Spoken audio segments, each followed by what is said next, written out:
Imagine this, your daughter leaves for her usual morning jog, texting, "I'll call when I'm done." Hours pass and your calls go unanswered and panic sets in. Then your worst nightmare becomes reality. This is the story of Laken Riley, a 22-year-old nursing student whose life was brutally cut short during her morning run. And at the centre of this tragedy is Jose Ibarra, a Venezuelan migrant whose trial ignited debates on immigration, crime and justice.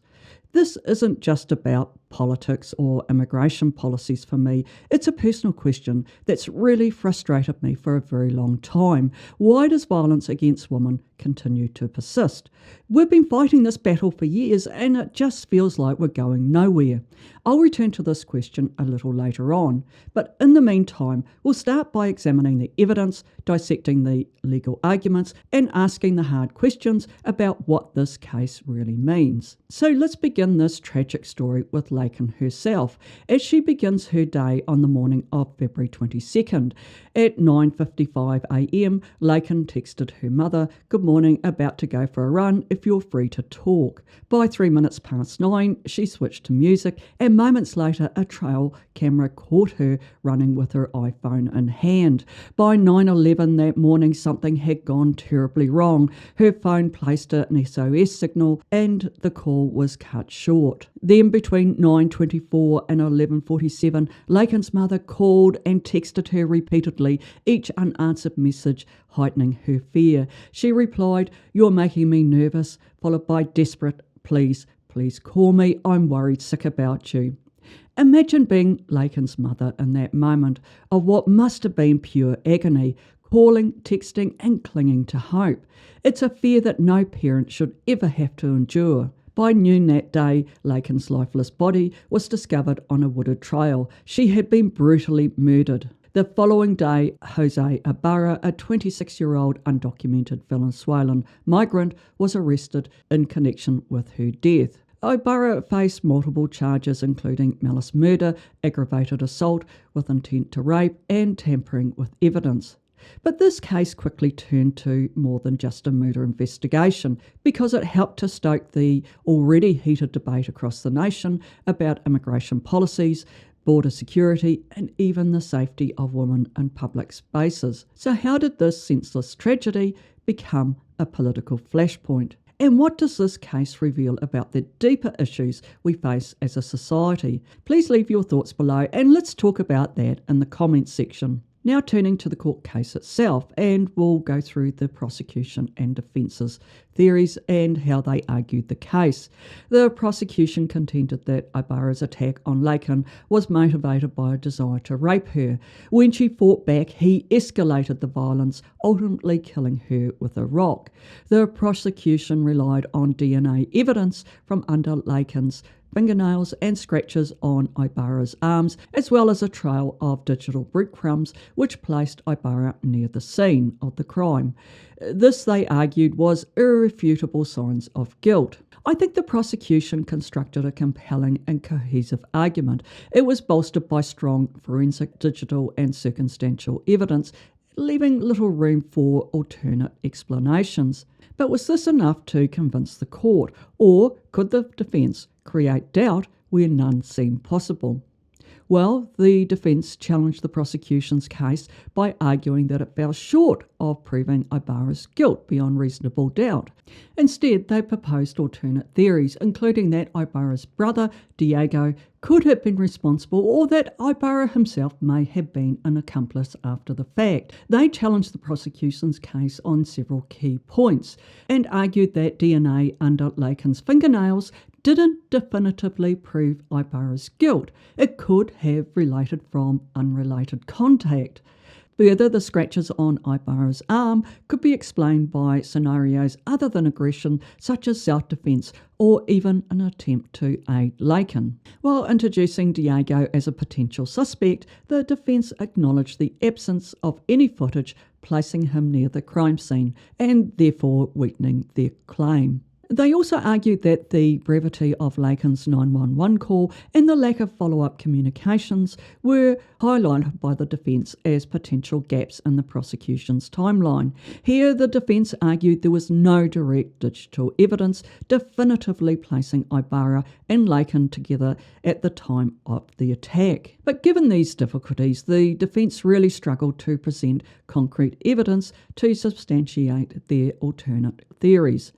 In the end, I think the prosecution's case proved more persuasive. The DNA evidence directly connecting Ibarra to Laken, combined with surveillance footage and the corroborating digital data, presented a clear and coherent narrative for what happened. In contrast, the defence reliance on speculation, such as suggesting Diego's involvement without substantiated proof, undermined their credibility. Also, the defence's attempt to cast doubt on the prosecution's timeline fell short in the face of overwhelming evidence. Now, just a short footnote here. Opting for a bench-only trial was a strategic move by the defence team. A bench trial is where the judge alone determines the verdict, and this is likely to be perceived by the defence as a more neutral and fair setting compared to a jury trial, which could be influenced by public opinion and social bias. And this brings us neatly to why this case became such a lightning rod across the country. The case of Jose Ibarra helped to flame a fierce political debate, centering on immigration policies, border security, and the effects of undocumented immigrants on American society. Research consistently shows immigrants, whether documented or undocumented, are less likely to commit violent crimes than native-born Americans. The narrative of immigrants as criminals simply doesn't hold up to scrutiny. While some argue stricter immigration policies might prevent cases like this, evidence shows crime prevention requires systemic reform, not scapegoating. So what else could it be? Well, to prevent future tragedies, we must confront the dark reality that drives individuals like Ibarra to commit such horrific acts. By understanding the factors that influence these predators, we can take steps to protect innocent lives and create a safer world for all. Well, that's certainly my hope. At first port of call here is with Jose Ibarra himself. So who exactly is he? Well, he's a 26-year-old Venezuelan national who entered the US illegally in September 2022. After crossing the US-Mexican border near El Paso, Texas, he was apprehended by Customs and Border Protection, but was later released pending further processing. Following this, Ibarra stayed at the Roosevelt Hotel, a migrant shelter in New York, before moving to Georgia. At the time of the murder, he was living less than a mile from the University of Georgia campus and was a member of a notorious Venezuelan crime syndicate, Trendiagu. The group is infamous for its violence and far-reaching influence.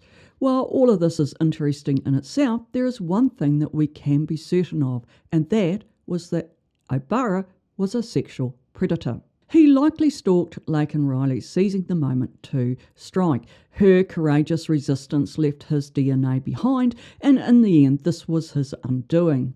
The tragic event underscores the dangerous power imbalance that exists between men and women. Men's physical advantages can be used to exploit, harm, and even control women. While most men condemn such violence, women are disproportionately targeted in gender-based crimes such as rape, assault, and murder, normalising violence and denying women their autonomy. Laken's attacker did not see her as an individual, a person who had aspirations, dreams, goals, and intrinsic worth. Instead, she was reduced to an object of desire, stripped of her identity and agency. As someone who's worked within a rape crisis centre, I've seen the devastating impact of gender-based violence. It isn't just Laken's story. It's a reflection of the systemic failure that leaves women vulnerable in public spaces.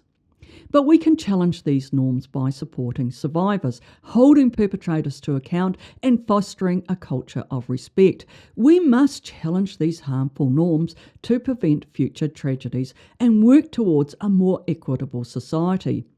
Laken Riley's story is a call to action to address the deeply rooted causes of gender-based violence and create a safer world for us all. It's simply not enough to condemn the perpetrators, but we must also challenge the cultural norms that give voice to them. Laken's story is a call to action, not just to mourn, but to create change. Share her story, demand systemic reform, and let's work together for a safer future. What kind of world will we create for women in their lives? The choice is ours. If this video resonated with you, please like, share and subscribe. Let's keep the conversation alive and work towards a future where stories like Laken's are a thing of the past. Stay safe, stay informed, and let's keep pushing for a better world. Until next time, take care.